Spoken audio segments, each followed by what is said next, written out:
അപ്പോൾ എല്ലാവർക്കും ഒരു ഹായ്. ഇന്ന് നമ്മുടെ കൂട്ടത്തിൽ ഉള്ളതെന്ന് വെച്ച് കഴിഞ്ഞാൽ ഷെരീഫും പിന്നെ ജെയിൻസുമാണ്. ഈ ഷെരീഫും ജെയിൻസും ആരാണെന്ന് വെച്ച് കഴിഞ്ഞാൽ, പിന്നെ എൻ്റെ പേര് മിഥുൻസ് എന്നാണ്. ശരിക്കും ഞങ്ങൾ ആരാണെന്ന് ചോദിച്ചു കഴിഞ്ഞാൽ ജെയിൻസ് ആണ് നമ്മുടെ മെൻറ്റർ എന്ന് പറയുമ്പോൾ ഷെരീഫിൻ്റെ എൻ്റെ മെൻറ്ററാണ്. ശരിക്കും പുള്ളി ഡിജിറ്റൽ കോച്ചിങ് ആണ് ചെയ്യുന്നത്.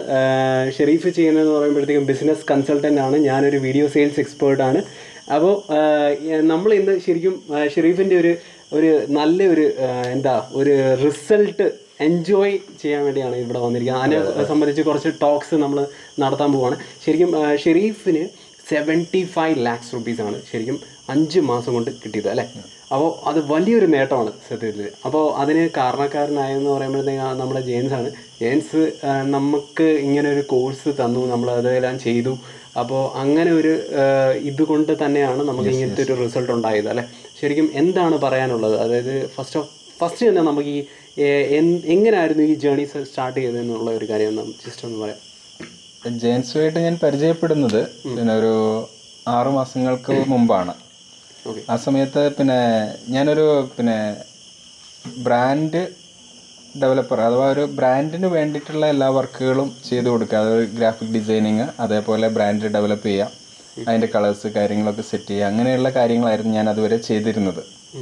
അപ്പം ജെയിൻസുമായിട്ട് ഞാൻ പരിചയപ്പെടുന്നത് ജെയിൻസിൻ്റെ ഡിജിറ്റൽ കോച്ചിങ്ങിലേക്ക് എങ്ങനെ എൻ്റെ ബിസിനസ്സിനെ കൊണ്ടുവരാം എന്നുള്ള കാര്യങ്ങൾ ഡിസ്കസ് ചെയ്യാൻ വേണ്ടിയിട്ടായിരുന്നു ഞാൻ ജെയിൻസുമായിട്ട് പരിചയപ്പെട്ടത്. ആ സമയത്ത് ഞാൻ ഒരു റെസ്റ്റോറൻറ്റ് ബിസിനസ്സിൽ കൂടി ഇൻവോൾവ് ആയിരുന്നു. സ്വന്തമായിട്ടൊരു റെസ്റ്റോറൻറ്റ് ബിസിനസ് ഉണ്ട് എനിക്ക്. അപ്പോൾ അതിനെ ഞാൻ ഡിജിറ്റലി ചെയ്യാം, ആ ബിസിനസ്സിനെ ഡിജിറ്റലായിട്ട് എങ്ങനെ വളർത്താം എന്നുള്ളതിനെ ചർച്ച ചെയ്യാൻ വേണ്ടിയിട്ടാണ് ഞാൻ വാസ്തവത്തിൽ ജെയിൻസുമായിട്ട് പരിചയപ്പെടുന്നത്.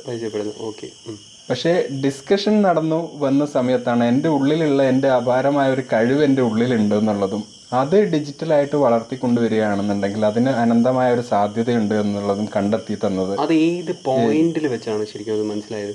ഞങ്ങളുടെ ഒരു ഓപ്പൺ ടോക്ക് ഉണ്ട്. ജെയിൻസിന്റെ കോഴ്സിന്റെ ഒരു മെത്തേഡ് എന്ന് പറയുന്നത് ആദ്യം നമ്മളുമായിട്ടൊരു ഓപ്പൺ ടോക്ക് നടത്തുന്നുണ്ട് പുള്ളി. ആ ഡിസ്കഷനിൽ പുള്ളി നമ്മളെ മുഴുവനായിട്ട് പുള്ളി മനസ്സിലാക്കാൻ വേണ്ടിയിട്ട് കുറച്ച് ക്വസ്റ്റ്യനുകൾ നമ്മളോട് ചോദിക്കുന്ന സമയത്ത് നമ്മൾ കൊടുക്കുന്ന റിപ്ലൈയിൽ പുള്ളി അത് നമ്മളിൽ നിന്ന് ക്യാപ്ചർ ചെയ്യുന്നുണ്ട്. നമ്മൾക്ക് എന്താണുള്ള കഴിവുള്ളത് എന്നുള്ളത് പുള്ളി മനസ്സിലാക്കി എടുക്കുന്നുണ്ട് എന്നുള്ള ഒരു അസാധ്യമായിട്ടുള്ള ഒരു കഴിവായിട്ടാണ് എനിക്കത് ഫീൽ ചെയ്തത്.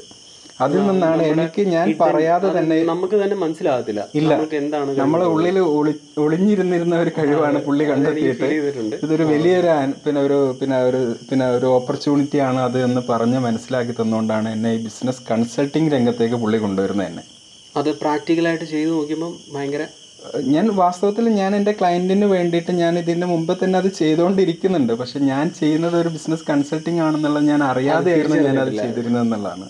ഓക്കെ. അപ്പോൾ എനിക്ക് ചോദിക്കാനുള്ളതെന്ന് വെച്ച് കഴിഞ്ഞാൽ ജെയിൻസ് ആണല്ലോ ഇതിൻ്റെ കാരണക്കാരനായിട്ടുള്ള ഒരു പുലി. അത് അദ്ദേഹത്തിൻ്റെ കഴിവുണ്ട്. ഓക്കെ. അപ്പോൾ എനിക്ക് അതിൻ്റെ അത് ചോദിക്കാനുള്ളതെന്ന് വെച്ച് കഴിഞ്ഞാൽ ഇപ്പം പുള്ളിയുടെ ഷെരീഫിൻ്റെ ഒരു റിസൾട്ട് ഇത്രയും 75 lakhs in 5 months എന്ന് പറയുമ്പോൾ ഇത് വലിയൊരു റിസൾട്ട്. ഇപ്പോൾ കേരളത്തിൽ വെച്ച് നോക്കുവാണെങ്കിൽ ഒരു വലിയ ഡിജിറ്റൽ കോച്ചസിൻ്റെ ഒക്കെ കാലം ഇപ്പം ആയി വരുന്നതേ ഉള്ളൂ. അപ്പോൾ ആ സമയത്ത് തന്നെ വലിയൊരു റിസൾട്ടാണ് ശരിക്കും. അപ്പം ഇത്രയും പെട്ടെന്ന് ഇത്രയും ഒരു റിസൾട്ട് കൊണ്ടുവരാൻ എന്ത് കാര്യമാണ് പുള്ളിക്കുള്ളതെന്നൊന്ന് ജസ്റ്റ് ഒന്ന് പറയാമോ? ഇല്ല, അദ്ദേഹം ആളുകൾക്ക് അദ്ദേഹത്തിൻ്റെ ക്ലയൻസിന് അദ്ദേഹം റിസൾട്ട് കൊടുത്തു, അത്രേ ഉള്ളൂ. അതായത് അദ്ദേഹം ഇപ്പം ഒരു 10,000 രൂപ ഒരു ക്ലയൻറ്റിൽ നിന്ന് വാങ്ങുമ്പോൾ 1 ലക്ഷമോ അല്ലെങ്കിൽ 10 ലക്ഷം രൂപയോ വാല്യൂ ഉള്ള സർവീസ് അദ്ദേഹം കൊടുക്കുന്നു. അതായത് അവരുടെ പ്രശ്നത്തെ പഠിച്ച് അതിനെ സോൾവ് ചെയ്യുന്നു. അത് ശരി. അപ്പോൾ പ്രോബ്ലംസിലാണോ ഫോക്കസ് ചെയ്യുന്നത്? കസ്റ്റമേഴ്സിന്റെ പ്രോബ്ലം മനസ്സിലാക്കിയിട്ട് അത് സോൾവ് ചെയ്ത് കൊടുക്കുക. കഴിഞ്ഞതെന്ന് വെച്ച് കഴിഞ്ഞാൽ നിങ്ങൾ രണ്ടുപേരും ഫോക്കസ് ചെയ്തത് പ്രോബ്ലംസിന് സൊല്യൂഷൻ എങ്ങനെ കൊടുക്കാമെന്നുള്ളത്. അപ്പൊ നിങ്ങളുടെ കോഴ്സിനകത്ത് നിങ്ങൾ ചെയ്യുന്ന അത് തന്നെ അല്ലേ? അതെ. ഞാൻ ഇപ്പൊ ഷെരീഫ് വന്നപ്പോൾ അദ്ദേഹത്തിന്റെ കഴിവ് തിരിച്ചറിയാൻ സാധിച്ചു. അദ്ദേഹം ചെയ്തത് എന്താണ്? അദ്ദേഹത്തിന്റെ ക്ലയൻസിന്റെ പ്രശ്നത്തെ പരിഹരിച്ചു കൊടുത്തു. ഓക്കെ. അപ്പോൾ ശരിക്കും എനിക്ക് ചോദിക്കാനുള്ളത് ഷെരീഫിനടുത്താണ്. ഇപ്പം ഇത്രയും ഒരു പെട്ടെന്ന് നമുക്ക് ഇത്രയും ഒരു ഗ്രോത്ത് ഉണ്ടായി, അതിനൊരു പ്രോബ്ലം, വലിയൊരു പ്രോബ്ലം, ഇൻഡസ്ട്രി പ്രോബ്ലം ആണല്ലോ സോൾവ് ചെയ്തേക്കുന്നത്. അപ്പോൾ ആ പ്രോബ്ലം സോൾവ് ചെയ്യുമ്പോൾ എന്ത് ഒബ്സർവേഷനാണ് നമ്മുടെ ഒരു ഇൻഡസ്ട്രിയിൽ ശരിക്കും ഉണ്ടായിട്ടുള്ളതെന്നൊന്ന് പറയാൻ പറ്റുമോ?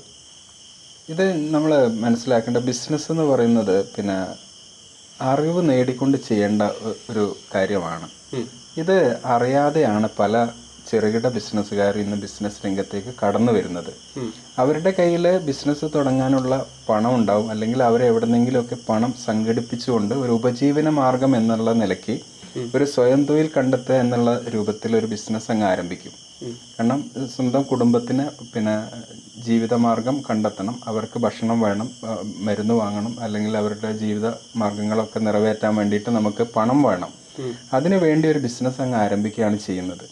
അല്ലാണ്ട് ബിസിനസ്സിനെ കുറിച്ചുള്ള എല്ലാ നോളജുകളും നേടിയിട്ടല്ല ഒരു ചെറുകിട ബിസിനസ്സുകാരൻ ബിസിനസ് രംഗത്തേക്ക് വരുന്നത്. ഇപ്പൊ ഇതൊരു ഒബ്സർവേഷൻ ആണല്ലോ, ഇത് എത്ര ശതമാനം ആൾക്കാരാണ് ഇങ്ങനെ ചെയ്യുന്നുണ്ടെന്നുള്ളത് തോന്നിയിട്ടുള്ളത് ശരിക്കും കേരളത്തിൽ? അപ്പോൾ ഇത്തരം കൺസൾട്ടേഷൻ ചെയ്തപ്പോൾ ഇത്രയും ആൾക്കാർ എത്ര പെർസെൻറ്റേജ് കാണും ഇങ്ങനെ ഒരു വിഭാഗത്തിലുള്ള ആൾക്കാർ? ഏകദേശം 90% മുകളിലുള്ള ആളുകളും ഇത്തരത്തിലുള്ള അറിവുകളൊന്നും നേടാതെയാണ് ബിസിനസ്സിലേക്ക് വന്നിരിക്കുന്നതെന്നാണ് മനസ്സിലാക്കാൻ കഴിയുന്നത്. അപ്പോൾ യഥാർത്ഥത്തിൽ ശരിക്കും ഈ MBA ഒക്കെ എടുത്ത് പഠിക്കുന്ന ആൾക്കാർ പോലും അല്ലേ? അല്ലല്ല. കാരണം ഇത് നമ്മൾ ഇന്ന് ബിസിനസിന്റെ ഫെയിലിയർ റേറ്റ് നോക്കിക്കഴിഞ്ഞാൽ നമ്മൾ ഞെട്ടിക്കുന്ന കണക്കുകളാണ് നമുക്ക് മനസ്സിലാവുക.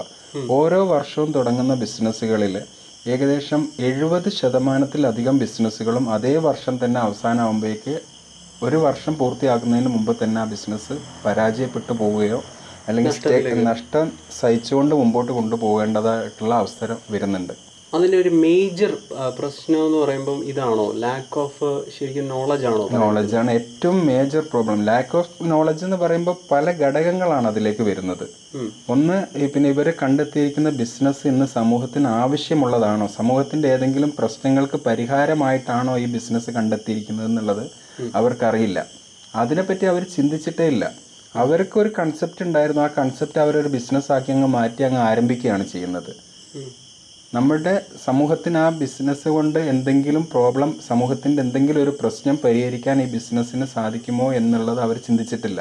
ഇപ്പം സാധാരണപ്പെട്ട ഒരു വ്യക്തി ഇപ്പോൾ ഒരു ടെക്സ്റ്റൈൽ ഇൻഡസ്ട്രി അല്ലെങ്കിൽ ഒരു ഗോൾഡ് അങ്ങനെ ചെയ്യുന്ന ഒരു കാര്യം, അപ്പം അവരെന്ത് പ്രോബ്ലമാണ് ഇതിനകത്ത് നമുക്ക് സോൾവ് ചെയ്യാൻ പറ്റുന്നത് അങ്ങനത്തെ? അതെ ഇതിപ്പോൾ ഒരു ടെക്സ്റ്റൈൽ ബിസിനസ് ആണ് നമ്മൾ എടുക്കുന്നതെങ്കിൽ ആളുകൾ ചെയ്യുന്നത് ഒരാൾ ചെയ്യുന്ന അതേ ബിസിനസ് കോപ്പി പേസ്റ്റ് ചെയ്യുക എന്നുള്ള രൂപത്തിൽ അങ്ങ് തുടങ്ങുക ചെയ്യുന്നത്. കാരണം കയ്യിൽ ക്യാഷ് ഉണ്ട്, ആ ക്യാഷ് കൊണ്ടുപോയിട്ട് വേറെ ആൾ ചെയ്യുന്ന ബിസിനസ് അയാൾ വിജയിച്ചിട്ടുണ്ട്, അതുകൊണ്ട് ഞാനും പോയിട്ട് അതേപോലെ ഒരു ബിസിനസ് അങ്ങ് തുടങ്ങട്ടെ എന്ന് പറഞ്ഞ് അങ്ങ് തുടങ്ങുക ചെയ്യുന്നത്. ആ ആദ്യം തുടങ്ങിയിരുന്ന വ്യക്തി കറക്റ്റായിട്ട് ബിസിനസ്സിൽ സമൂഹത്തിൻ്റെ ഒരു പ്രോബ്ലം അനലൈസ് ചെയ്തിട്ടുണ്ടാവും. അവിടെ പിന്നെ കൊടുക്കേണ്ട പിന്നെ തുണിയുടെ പിന്നെ ഗുണമേന്മയോ അല്ലെങ്കിൽ അവിടെ കൊടുക്കേണ്ട പ്രൈസിങ് സ്ട്രാറ്റജിയോ ഒക്കെ അദ്ദേഹം പൂർണ്ണമായിട്ടും പഠനം നടത്തിയിട്ടായിരിക്കും അദ്ദേഹം പിന്നെ ബിസിനസ്സിൽ വിജയിച്ചിട്ടുണ്ടാവുക.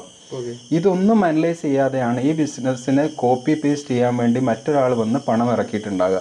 അദ്ദേഹം ആ ലെവലിൽ തന്നെ അദ്ദേഹം പരാജയപ്പെട്ടു പോകുന്നതായിട്ട് നമുക്ക് കാണാൻ കഴിയും പല ബിസിനസ്സുകളും. അപ്പം അവിടുത്തെ പ്രോബ്ലംസുകളൊന്നും സോൾവ് ചെയ്യാൻ ഈ ബിസിനസ്സിന് കഴിയില്ല എന്നുള്ളതാണ് അവിടെ.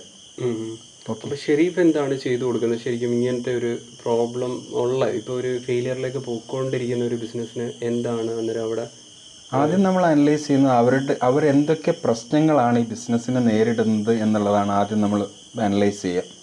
അവരുടെ ബിസിനസ് നിൽക്കുന്ന ലൊക്കേഷൻ പ്രോബ്ലം ഉണ്ടോ, അവർ തിരഞ്ഞെടുത്തിരിക്കുന്ന ബിസിനസ്സിന്റെ പ്രോബ്ലം ആണെങ്കിൽ ആ ഒരു കേസിൽ എന്തായിരിക്കും ചെയ്യുന്നത്? ലൊക്കേഷന്റെ പ്രോബ്ലം ഉണ്ടെങ്കിൽ ഒന്നുകിൽ നമ്മൾ ആ ലൊക്കേഷൻ ഷിഫ്റ്റിംഗ് അവർക്ക് സജസ്റ്റ് ചെയ്തു കൊടുക്കും. അതിപ്പം പ്രാക്ടിക്കൽ അല്ലെങ്കിൽ അവരുടെ ടാർഗറ്റഡ് കസ്റ്റമേഴ്സിനെ അവർ പിന്നെ പൊസിഷനിങ് ചെയ്തിട്ടുണ്ടാവില്ല. പൊസിഷനിങ് എന്ന് പറയുന്നത് നമ്മൾ പിന്നെ അധിക ചെറുകിട ബിസിനസ്സുകാരും കരുതുന്നത് എൻ്റെ കയ്യിൽ ഒരു പ്രൊഡക്റ്റ് ഉണ്ട്, ഇത് ലോകത്ത് എല്ലാവർക്കും വിൽക്കാൻ കഴിയുന്ന പ്രൊഡക്റ്റാണ് ഇത് എന്നുള്ളതാണ് അധിക ചെറുകിട ബിസിനസ്സുകാരും ധരിച്ചിരിക്കുന്നത്. പക്ഷെ അങ്ങനെ ഒരു പ്രൊഡക്റ്റ് ഇന്ന് ലോകത്ത് ഒന്നും വന്നിട്ടില്ല എന്നുള്ളതാണ് വാസ്തവം. ഒരു പൊസിഷനിങ് ഉണ്ടാവും. നമ്മളെ കയ്യിൽ വിൽക്കുന്ന എന്തൊരു സാധനം, എന്തൊരു പ്രൊഡക്റ്റ് ആണെന്നുണ്ടെങ്കിലും സർവീസ് ആണെന്നുണ്ടെങ്കിലും അതിനൊരു പൊസിഷനിങ് ഉണ്ട്.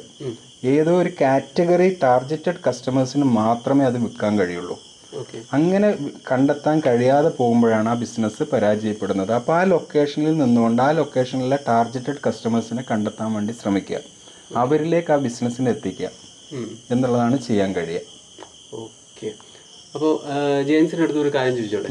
അപ്പോൾ പുള്ളി ഇങ്ങനെ ഇത്രയും റിസൾട്ടൊക്കെ ഉണ്ടാക്കി, അപ്പോൾ ഈ ഒരു കമ്മ്യൂണിറ്റി, നമ്മുടെ ഈ ഒരു കമ്മ്യൂണിറ്റിക്ക് അത് ഇങ്ങനെ റിസൾട്ട് ഉണ്ടാക്കി, അപ്പോൾ എല്ലാവരും ഇങ്ങനെ ചിലപ്പം റിസൾട്ട് ഉണ്ടാക്കി എന്ന് കാണത്തില്ല. അപ്പോൾ അതിൻ്റെ ഒരു റീസൺ എന്താണെന്നൊന്ന് പറയാം? സിമ്പിൾ, അദ്ദേഹം ആക്ഷൻ എടുത്തു, മറ്റുള്ളവർ ആക്ഷൻ എടുത്തില്ല. ഓക്കെ. അപ്പോൾ ആക്ഷൻ എടുക്കുക എന്ന് വെച്ച് കഴിഞ്ഞാൽ എന്താണ്? ഉദ്ദേശിക്കുന്നത്? ആക്ഷൻ എടുക്കുക എന്ന് പറഞ്ഞാൽ അദ്ദേഹം ആദ്യം യൂട്യൂബ് വീഡിയോ ഒക്കെ ചെയ്യാനായിട്ട് ബുദ്ധിമുട്ടായിരുന്നു അദ്ദേഹം അല്ലേ. പിന്നീട് അത് ചെയ്യാൻ പറഞ്ഞപ്പം അത് സ്വന്തം ആവശ്യമായിട്ട് എടുത്ത് ചെയ്യാൻ തയ്യാറായി. അപ്പം അതിനേക്കാൾ ഉപരി ഇതിനകത്ത് ഏറ്റവും വലിയ ഒരു പോയിന്റ് എന്ന് പറഞ്ഞു കഴിഞ്ഞാൽ, ഇപ്പോൾ ഞാനൊക്കെ ഇതിലേക്ക് കടന്നു വന്നതാണല്ലോ, ഈ ഒരു സിറ്റുവേഷനിലൂടെ കടന്നു പോയതാണ്. അപ്പോൾ നമ്മുടെ ആവശ്യബോധമാണ്. അത് ഏതൊരു ബിസിനസ്സിനാണെങ്കിലും ഡെവലപ്പ് ചെയ്യണമെങ്കിൽ നമ്മുടെ ആവശ്യബോധം എത്രമാത്രമുണ്ട്. രണ്ട്, ഇപ്പം നമ്മളെപ്പോഴും പറയും, ഇപ്പം ബ്ലെയർ സിംഗർ എപ്പോഴും പറയാറുണ്ട്, mission first, community second, me third എന്നാണ് പറയുക. അപ്പോൾ അദ്ദേഹം എടുത്ത മിഷന് അദ്ദേഹം പ്രാധാന്യം കൊടുത്തു. നമ്മൾക്ക് ഒരു ലക്ഷ്യം, ഒരു എന്താ പറയുക, ഒരു മെസ്സേജിനായിട്ട് നിലകൊള്ളുക. ആ ഒരു മെസ്സേജ് എടുത്ത് അതിനൊരു മൂവ്മെൻ്റ് ആക്കി മാറ്റുമ്പോഴാണ് ഒരു വ്യക്തി ബ്രാൻഡായിട്ട് മാറുന്നത്. അപ്പോൾ അദ്ദേഹത്തിൻ്റെ മെസ്സേജ് എന്താണ്? ചെറുകിട സംരംഭകരെ അല്ലേ, ബുദ്ധിമുട്ട് അനുഭവിക്കുന്ന അല്ലെ ലാഭമില്ലാത്ത ഇപ്പം പൊട്ടിപ്പോകുമെന്ന് വിചാരിക്കുന്ന ചെറുകിട സംരംഭകരെ അവർക്ക് സിസ്റ്റവും സ്ട്രാറ്റജിയൊക്കെ ബിൽഡ് ചെയ്ത് കൊടുത്ത് അവരെ കൈപിടിച്ചുയർത്തുക അല്ലേ, ഗ്രോത്തിലേക്ക്. വിത്തിൻ 90 ഡേയ്സിൽ ഗ്രോത്തിലേക്ക് 90 ദിവസം കൊണ്ട് അദ്ദേഹം ഗ്രോത്തിലേക്ക് അവരെ എത്തിക്കുകയാണ്. അത് അദ്ദേഹത്തിൻ്റെ മിഷനാണ്. അത് ആ ഒരു കോൺസെപ്റ്റുമായിട്ട് അദ്ദേഹം പ്രണയത്തിലാണ്. അദ്ദേഹത്തിൻ്റെ ഒരു ക്രേസാണത് അല്ലേ. അതാണ് അതുകൊണ്ടാണ് അദ്ദേഹം ആ മിഷന് വേണ്ടി നിലകൊണ്ടു. അതായത് അദ്ദേഹത്തിൻ്റെ ആ മെസ്സേജിന് വേണ്ടി അദ്ദേഹം നിലകൊണ്ടു. അതിനെ ഇന്നൊരു മൂവ്മെൻ്റ് ആക്കി ഇന്ന് കേരളം ഏറ്റെടുത്തു. ഓക്കെ. അപ്പോൾ ഇനിയും വരാൻ പോകുന്ന ഒരു ടൈമിൽ വലിയൊരു ഇൻഡസ്ട്രി ചേഞ്ച് ഉണ്ടാവുമെന്ന് പ്രതീക്ഷിക്കുന്നുണ്ടോ ശരിക്കും? ഏത് സെഗ്മെന്റിൽ? ഡിജിറ്റൽ കോച്ചിങ് മേഖല? ഡിജിറ്റൽ കോച്ചിങ്ങിലും അതേസമയത്ത് ഈ ബിസിനസ് രംഗത്തിലും പറയാൻ പറ്റുമോ? എന്ത് ചേഞ്ച് ആയിരിക്കും ഉണ്ടാകാൻ പോകുന്നത് എന്നൊന്ന് പറയാൻ പറ്റുമോ? പിന്നെ അത് ഒരു ആസ്പെക്റ്റിൽ പറയാൻ പറ്റത്തില്ല. ഇപ്പം ഡിജിറ്റൽ കോച്ചിങ് ആണെങ്കിലും ഇപ്പോൾ ഓട്ടോമേഷൻ ഒരു വലിയ സാധ്യതയാണ്. കാരണം ആളുകളെ റീപ്ലേസ് ചെയ്യുകയാണ്, വ്യക്തികളെ. അല്ലെങ്കിൽ ഒരു 100 ജോലി ചെയ്യണമെന്നുണ്ടെങ്കിൽ അതിനെ റീപ്ലേസ് ചെയ്യണം. ഒരു ഒറ്റ ഓട്ടോമേഷൻ ടൂൾ ഉപയോഗിച്ചുകൊണ്ട് കംപ്ലീറ്റ് സിസ്റ്റം നമുക്ക് റീപ്ലേസ് ചെയ്യാനായിട്ട് സാധിക്കും. അപ്പോൾ ഇങ്ങനെ ഓരോ സെഗ്മെൻറ്റിലും അതിനനുസരിച്ചുള്ള മാറ്റങ്ങൾ തീർച്ചയായിട്ടും ഉണ്ടാവും. അപ്പം എന്നേക്കാൾ കൂടുതൽ ആധികാരികമായിട്ട് പറയാൻ പറ്റുന്ന എനിക്ക് തോന്നുന്നു അദ്ദേഹം, കാരണം അദ്ദേഹം ബിസിനസ്സുകാരോടാണ് മിങ്കിൾ ചെയ്തുകൊണ്ടിരിക്കുന്നത്. ഷെരീഫിൻ്റെ അടുത്ത് എനിക്ക് ചോദിക്കാനുള്ളതെന്ന് വെച്ച് കഴിഞ്ഞാൽ, ഇപ്പം ഇതിനകത്ത് എന്താണ് ബിസിനസ്സിനകത്ത് ഇപ്പോൾ ഈ ഒബ്സർവേഷനിൽ ഇത്രയും ക്ലയൻസിനെ കൺസൾട്ട് ചെയ്ത്, അപ്പോൾ ബിസിനസ്സിനകത്ത് വരാൻ പോകുന്ന ഒരു മാസീവ് ചേഞ്ച് എന്തായിരിക്കും ശരിക്കും? ബിസിനസ്സിൽ വാസ്തവത്തിൽ നമ്മൾ ഈ ബിഫോർ കൊറോണ ആഫ്റ്റർ കൊറോണ എന്നുള്ള 2 സിസ്റ്റം തന്നെ ഇനിയിപ്പം നിലവിൽ വന്നു കഴിഞ്ഞു. അത് ഇന്ന് നമ്മൾ പിന്നെ അധിക ബിസിനസ്സുകാരും ചെറുകിട ബിസിനസ്സുകാരെ ചോദിച്ചാൽ ഇന്ന് കസ്റ്റമർ ഇല്ല, വാങ്ങാൻ ആളില്ല, അല്ലെങ്കിൽ പിന്നെ കസ്റ്റമർ പിന്നെ ഇതിലും കുറച്ച് അതാണ് അധിക ബിസിനസ്സുകാരും പറഞ്ഞുകൊണ്ടിരിക്കുന്നത്.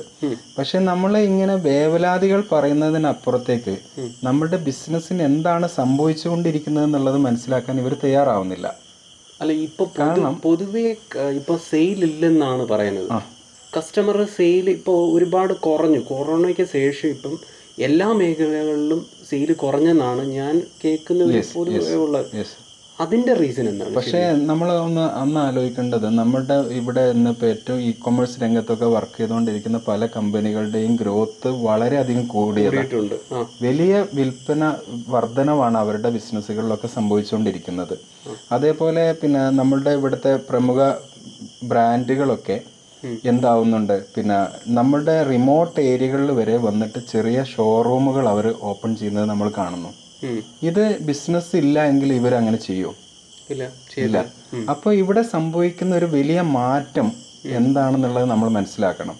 ഒന്ന്, നമ്മൾ ഈ ഓഫ്ലൈനിൽ നിന്നുകൊണ്ട് ഇങ്ങനെ വിൽപ്പന നടത്താം. നമ്മൾ കാലങ്ങൾക്ക് മുമ്പ് ചെയ്തുകൊണ്ട് നിന്നിരുന്ന നമ്മുടെ പൂർവികരായിട്ടുള്ള ആളുകൾ തുടങ്ങിയ പല ബിസിനസ്സുകളും ഏറ്റെടുത്ത് നടത്തുന്ന ആളുകളാണെന്ന ചില ബിസിനസ്സുകാരൊക്കെ. അവരന്ന് അവരുടെ പിന്നെ കഴിഞ്ഞ തലമുറയിലുള്ള ആളുകൾ ചെയ്തിരുന്ന ബിസിനസ്സിന്റെ അതേ സിസ്റ്റം ആണ് അവരിപ്പോഴും ഫോളോ ചെയ്തുകൊണ്ടിരിക്കുന്നത്. അപ്പോൾ ഇതിനകത്ത് നമുക്ക് ചെയ്യാൻ അതാണ് ഞാൻ പറഞ്ഞു വരുന്നത്. അപ്പോൾ അതിൽ നമ്മൾ മാറ്റങ്ങൾ ഉൾക്കൊള്ളുക, പുതിയ കാലത്തിന്റെ മാറ്റങ്ങൾ. അഥവാ നമ്മളുടെ കാലം മാറി, നമ്മൾ ഇന്ന് ഒരു കമ്പ്യൂട്ടർ യുഗവും ഒക്കെ കഴിഞ്ഞ് നമ്മൾ ഇന്ന് ആർട്ടിഫിഷ്യൽ ഇന്റലിജൻസിന്റെ കാലത്തെത്തിക്കഴിഞ്ഞു. നമ്മളുടെ കസ്റ്റമറെ കണ്ടെത്താൻ നമ്മൾ ചിന്തിക്കുന്നതിന്റെ അപ്പുറത്തേക്ക് ഇന്ന് AI ചിന്തിക്കുന്ന കാലത്തിലേക്ക് നമ്മൾ എത്തി. അങ്ങനെയുള്ള സംവിധാനങ്ങൾ ഉപയോഗപ്പെടുത്തിക്കൊണ്ട് നമ്മുടെ ബിസിനസ്സിനെ നമ്മുടെ ടാർഗറ്റഡ് കസ്റ്റമേഴ്സിനെ കണ്ടെത്തി അവരിലേക്ക് എത്തിക്കാനുള്ള കാര്യങ്ങൾ നമ്മൾ ചെയ്യേണ്ട സമയമൊക്കെ അതിക്രമിച്ചു കഴിഞ്ഞു. നമ്മൾ ഇന്നൊരു ഷോറൂം തുറന്ന് നമ്മൾ അവിടെ ഒരു കാഷ്യറിലോ അല്ലെങ്കിൽ അവിടുത്തെ ഒരു മാനേജറായിട്ടോ നമ്മൾ അവിടെ ഇരിക്കുന്ന നമ്മുടെ ബിസിനസ് ചെയ്യാമെന്ന് കരുതുന്ന കാലം ഇന്ന് മാറി. ഓക്കെ. ഇന്ന്